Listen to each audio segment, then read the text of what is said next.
टिंकू एक नटखट लेकिन अकेला लड़का था। गांव के दूसरे बच्चे उसे खेल में शामिल नहीं करते थे क्योंकि वह अक्सर अपनी ही दुनिया में खोया रहता। टिंकू का सबसे अच्छा समय तब शुरू होता जब वह गांव के पास वाले जंगल में जाता। वह वहां घंटों बैठा पक्षियों की आवाजें सुनता और पेड़ों के पत्तों को गिरते हुए देखता। उसे लगता था कि जंगल उसकी सबसे अच्छी जगह है, लेकिन उसे यह पता नहीं था कि यह जंगल उसकी जिंदगी को हमेशा के लिए बदल देगा। एक दिन टिंकू जंगल में लकड़ी के छोटे टुकड़े इकट्ठा कर रहा था ताकि उनसे खिलौने बना सके। तभी झाड़ियों से उसे एक अजीब सी आवाज सुनाई दी। अरे, मेरी पूंछ पर मत चढ़ो। टिंकू चौंक गया। उसने इधर उधर देखा लेकिन कोई इंसान नहीं था। तभी उसने देखा कि एक छोटी सी गिलहरी उसकी तरफ देख रही थी। तुमने बात की? टिंकू ने हैरान होकर पूछा। हाँ, और अगर तुम मेरी पूंछ पर दोबारा चढ़े तो मैं जोर से चिल्लाऊंगी, गिलहरी ने नाराज होकर कहा। टिंकू की आंखें खुशी से चमक उठी। उसने गिलहरी से माफी मांगी और धीरे धीरे उनसे बातें करने लगा। तभी उसे एहसास हुआ कि वह जंगल के और भी जानवरों से बात कर सकता है। एक चतुर तोता, एक नटखट बंदर और एक हाथी, ये सब टिंकू के नए दोस्त बन गए। लेकिन जंगल के जानवर बहुत परेशान थे।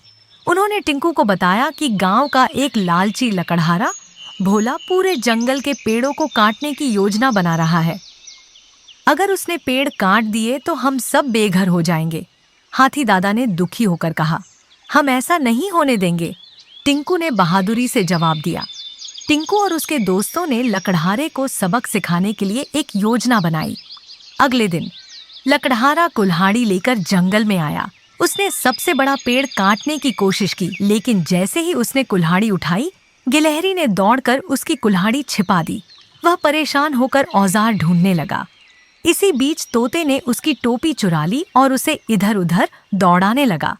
गुस्से से लाल होकर उसने जैसे ही एक पेड़ के नीचे आराम करने की कोशिश की, बंदर ने नारियल गिराकर उसे डरा दिया।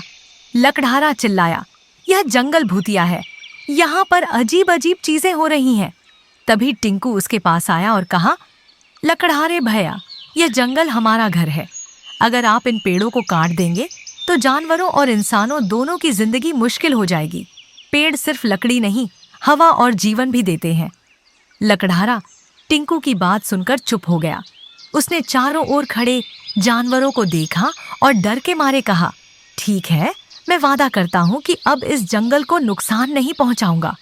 लकड़हारे के जाने के बाद जंगल में खुशी की लहर दौड़ गई। सभी जानवरों ने टिंकू की बहादुरी की तारीफ की। तोते ने कहा, तुमने साबित कर दिया कि इंसान हमारे भी दोस्त बन सकते हैं। गिलहरी ने हंसते हुए कहा, अब तुम हमारे परिवार का हिस्सा हो। उस दिन से टिंकू रोज जंगल जाता और अपने नए दोस्तों के साथ समय बिताता। उसने न केवल जंगल की रक्षा की बल्कि सच्चे दोस्तों का प्यार भी पाया।